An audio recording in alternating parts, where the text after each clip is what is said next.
I think I know most of you here, but for anyone who doesn't know me, my name's Holly. I work for the Geoservices Department at Wessex as a geoarchaeologist. And I kind of just wanted to give you a bit of an introduction to geoarchaeology today and what we do, what it is, and using the South Sea Coastal Defence Scheme as my case study of a live project in practice. So, firstly, what is geoarchaeology? Geoarchaeology combines geology, archaeology and other earth science disciplines to help understand the processes involved in the formation of sediment sequences, including those encountered on archaeological sites. Geoarchaeological fieldwork is often undertaken during the early stages of a project, alongside or as part of the ground investigation. So it typically includes borehole surveys, test pit surveys, hand auger surveys, that type of thing, all of which aim to collect sediment samples for assessment. Using the sediment data obtained from the field, 2D and 3D deposit models can be created to map the subsurface topography beneath the site and locate key deposits of archaeological and or paleoenvironmental interest. Do some deposits preserve archaeology better than others? So in summary, yes. I could just go to the next slide, or no. So archaeology, if present, can be found in any sediment type. However, some environmental conditions may increase the likelihood of survival for archaeological remains and paleoenvironmental indicators, such as shells, pollen, diatoms, and ostracods.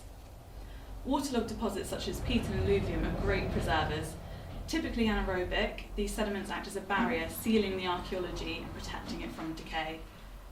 Through examination of deposits such as alluvium and peat, past environments can be reconstructed and the archaeological and paleoenvironmental potential of an area can be assessed.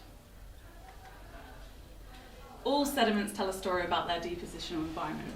So just by being there, a certain type of sediment can help us build up a picture of how that deposit is formed and the environmental changes over time. So if we had a fine silty clay, it might indicate that this was a very slow energy water environment, so that could tell us something about the environment of that deposit. Or in contrast, if there was large angular gravel inclusions, we might assume that it was a fast flowing water environment or a flash flood deposit because it hadn't had time to knock off all of those angular parts of the gravel and make it smooth. So we can get a lot of information just by the types of sediment that are present within a site.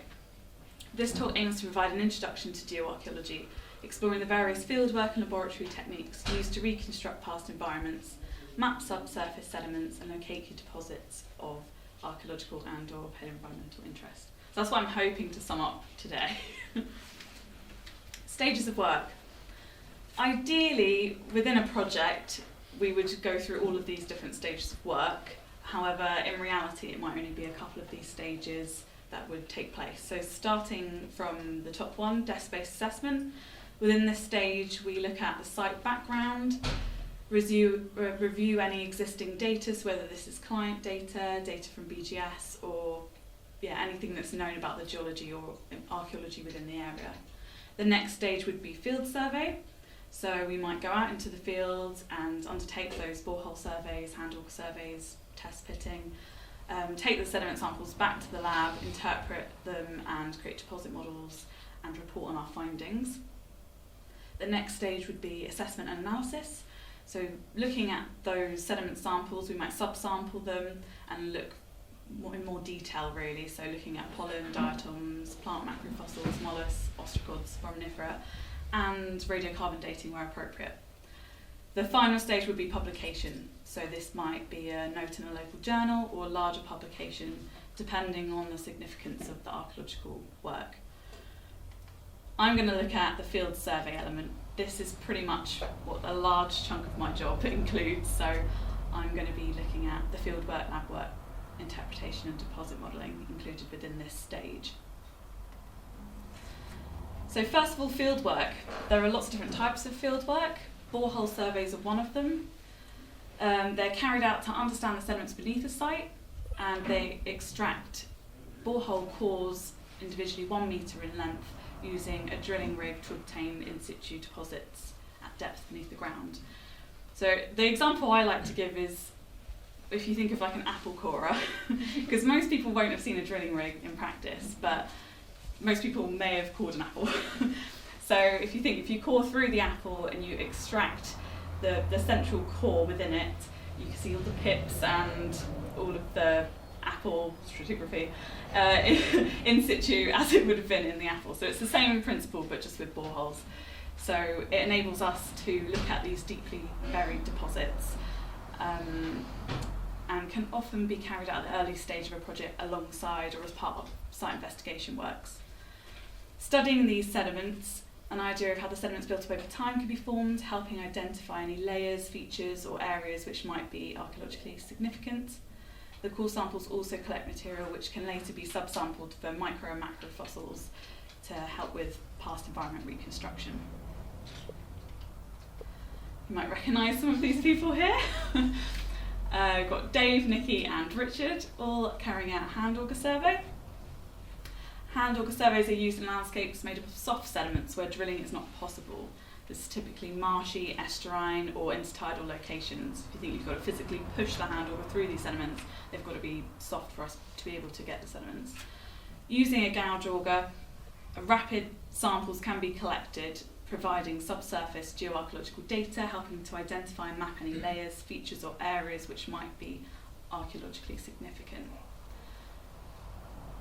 Where firmer deposits are present, we would recommend a borehole survey, because although this is a great method for rapidly acquiring these deposits and looking beneath the site instantly in the field, if you're going to get, hand augers, you probably get down to maybe 4 metres at a push. But if the sediments of interest lie beneath this, then a borehole survey would be recommended, or if it's too tough, the sediments are too firm to manually push through. We also have task pit surveys. It's again a rapid form of minimally intrusive evaluation used to assess the archaeological and geoarchaeological potential of the site. These are great because they provide a window into the sediment which is immediate in the field, but the limitations of this is that you can only go to the depth of the digger bucket. So again, if those sediments are deeper than what the digger bucket will go to, we would recommend a borehole survey instead. And monoliths. So during archaeological fieldwork, monoliths are taken to obtain stratified sediment samples through a sequence so that subsampling can be carried out to track environmental changes over time. You might again recognise some of the people within these photos. Lining up a monolith tin against the cross-section, the monolith is hammered into the profile and carefully extracted to retain in situ sediments for geoarchaeological analysis back at the Wessex Archaeology Lab.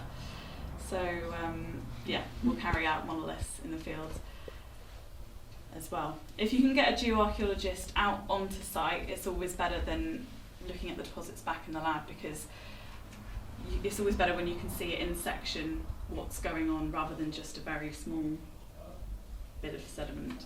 But if it's a complicated sequence, it's always good to get a geoarch to have a look. Back to the lab. We've got some very happy workers here, Richard and Nikki. So Nikki's looking at a monolith sample, and Richard in the background is interpreting a borehole core.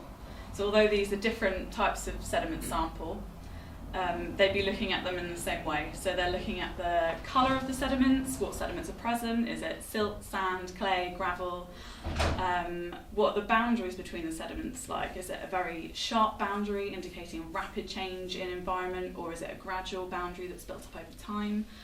Are there any inclusions, for instance, waterlogged plant remains or shells? Snails are very particular about where they live, the types of environment where they live. So if you had a certain type of snail shell present that would only live in a woodland environment, you can build up a picture that at one stage would have been a woodland environment, or if that snail only likes fast flowing water, again, that can indicate the type of environment that it might be from. So once the sediment samples have been assessed, this geoarchaeological information is processed using deposit modelling software. We use Rockworks and GIS for this interpretation, and we can produce transects, digital elevation models and thickness plots to represent the data. With a bit of magic, this is the type of deposit model that we might be able to produce. So you kind of have to get your eye in a bit, so stick with me. But this represents a braided channel system. It's mapping the upper surface of the Pleistocene sands and gravels within this site.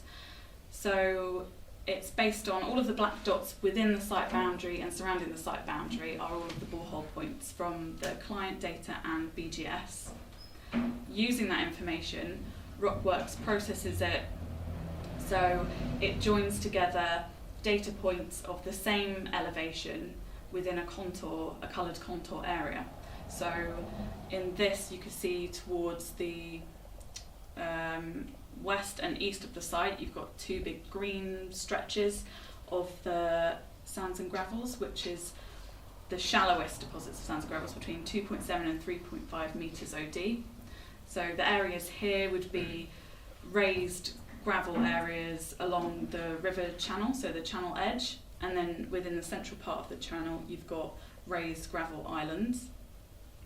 And then in contrast, the warmer colours, so the areas where it's in red and orange and yellow, represent the deeper deposits of sands and gravels. So you can see we've got a channel coming through here with the channel edges either side of the site, and we've got gravel islands in the middle. So just from modelling the data, we can build up a picture that there was an old paleo channel beneath this site, and we can look at different types of potential that would be associated with this. So thinking about the channel edges, the areas of raised gravel, sands and gravel, there might be human activity within this area where the river meets the land. There could be human activity along there, so you might have archaeological artefacts preserved along this area. And then equally within the channel itself, so the areas shown by the depressions, so the areas in red and orange, this would have been infilled with like alluvium and potentially peat. So those deposits would seal archaeology and preserve it. So if we were going to target the next stage of archaeological works, we might want to try and target some of those areas of the gravel highs that might have human activity taking place, and also the areas of thicker alluvium and peat where you've got those gravel lows where it could be preserved, and also infill some of the data gaps. So if you've got an area where there's a gravel high or like a transitional area where there's no data here that the model hasn't been able to use, we might want to make the model a bit more accurate and target areas where we know there might be potential. We've got thickness plots. So this is showing a thickness of a chosen deposit across a site. Here the warmer colours are showing the thickness of upper alluvium peat and lower alluvium within this area. So you can see in the northwest of the site and the southwest of the site we've got up to nearly 8.5 metres of alluvium and peat, whereas in contrast to the rest of the site you've got down to around 2 metres. So if we were going to target areas where there might be potential for archaeology, if it was present to be preserved, these are the areas of thicker alluvium and peat that we might target as having more potential. And transects. So this is an example cross-section that links up all of the borehole points across a site, and it visually shows how these may change over in between different areas. So we've got here in orange Storm Beach deposits, which then by the time they get towards the eastern part of the site have petered out, and we've got alluvium and peat accumulating within these areas. So again, it just helps us build up a picture of what's going on beneath the site and where there might be better potential to target further archaeological works. So in a nutshell, that's the first kind of half of the presentation, just giving a bit of background about what we do as a department and how we use all of the paleoenvironmental, archaeological and geoarchaeological information to reconstruct past environments. So now I'm going to go on to my case study, which is the South Sea Coastal Defence Scheme. For some of you might know I really love Portsmouth. It might be controversial, some of you might think differently, but I did my master's there. I've recently moved there, and this is probably one of my favourite sites that I've worked on for Wessex. So I thought, what better to talk about it and discuss it today as a live project that demonstrates what we do. So site location, if you don't know where Portsmouth is, it is located on the south coast of England in the county of Hampshire. It's highlighted in red in the picture on the left. It is on a stretch of water called the Solent and opposite to the Isle of Wight. One of the most famous landmarks within Portsmouth is the Spinnaker Tower, shown in the image on the right. You can go up there, they've got a nice viewing platform, have a lovely cream tea. It's lovely, which is quite close to the historic dockyard as well. So that's the site location. Why improve the sea defences? I've got some quite dramatic images here of reasons why we should improve the sea defences of quite recent storm events. Portsmouth is an island, and the current sea defences are coming to the end of their active lifespan. So this increases the risk of flooding within Portsea Island and in particular Southsea. Spanning the 4.5 kilometre stretch of Southsea seafront from Old Portsmouth in the west to Eastney in the east, the scheme will help reduce risk to 8,077 homes and 704 businesses from major flood events. So this area, I don't know if you've ever been to Portsmouth, is the bandstand, and it's very close to the sea on a kind of flat parcel of land. They have music events there in the summer, it's very nice. But it often gets flooded because of its proximity to the coast.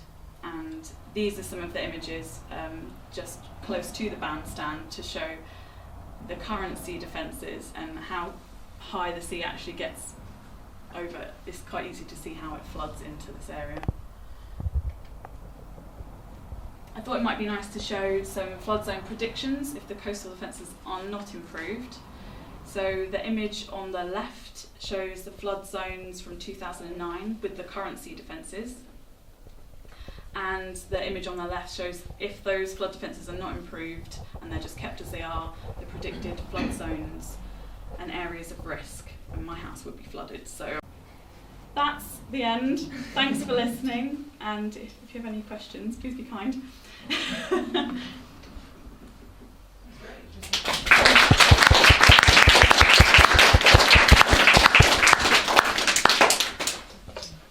Any questions? Do you know when any of that actually happened? I mean, are we talking centuries, are we talking thousands or tens of thousands of years? I think that would definitely be something we would look into, because this is just the first phase, so this is just, we've carried out the ground investigation, we've looked at the sediments, then the next phase would be to assess and analyse the data, so we might take subsamples and look for things that might be suitable for dating to give us a better idea of those. But yeah, certainly for this phase, because it's a live project that it's just in this initial phase, yeah, it would be in the next phase we can probably look more into depth about that. Yeah. In one of your earlier slides, yes, when you're doing the Idiot's Guide to GR, yeah, there was a list of beasties that you find in your calls, a couple of which I had no idea what the hell they were. Could you enlighten me? I think I had no idea if that helps. So we have all, I'll see if I can find it. Yeah, and I recognise most of the clever words, but that one I didn't get.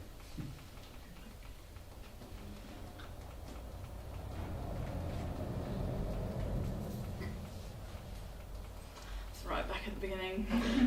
Like the fairy one, that was cool. The magic part. Yeah. There you go. This part? Ostracon.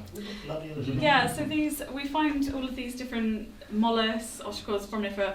They're basically, some of them, so the mollusks would be like shells, snail shells, marine shells, and then you might find microorganisms within the sea or within water environments that you are very particular about where they live. So by looking at those, we would send them out to external specialists who would look at those, and then they might be able to tell us more about the environment that they're from, or potentially different age ranges that they may have lived. So that's what an ostracon is? Yeah. Okay, thank you. Any- I've not heard of that. Any more questions? I was just curious to know how you go about the kind of sampling regime for the coring. Do you have any idea of what you're going to find, or are you kind of doing it blind? And is it kind of, do you go systematic and then realise that you can't call there because there's a house there, or like? Oh, in terms of where we where you put your boreholes. Oh, where you put okay. your bores. So within this case study, we were tagging along to a ground investigation. So it was an engineering works that I was the geoarchaeological representative on site, so recording the sediments. So they were already pre-established by the engineering firm carrying out the works. But in terms of us targeting boreholes, so those 3 that we added on to target sediments of interest, it would just be looking at the deposits, any existing data we have from BGS or any existing records, and targeting areas where there might be potential or data gaps where we don't know what's going on and we'd like to know. So yeah, looking at maps, obviously we wouldn't put one in the middle of the house, you know, areas where we can get access to but equally have deposits that are of interest, so that's how we would target those. Any more questions? Is that it? Yay! Okay. Okay, well thank you for listening. I hope that's given you a bit of background about geoarchaeology, what we do. Thank you.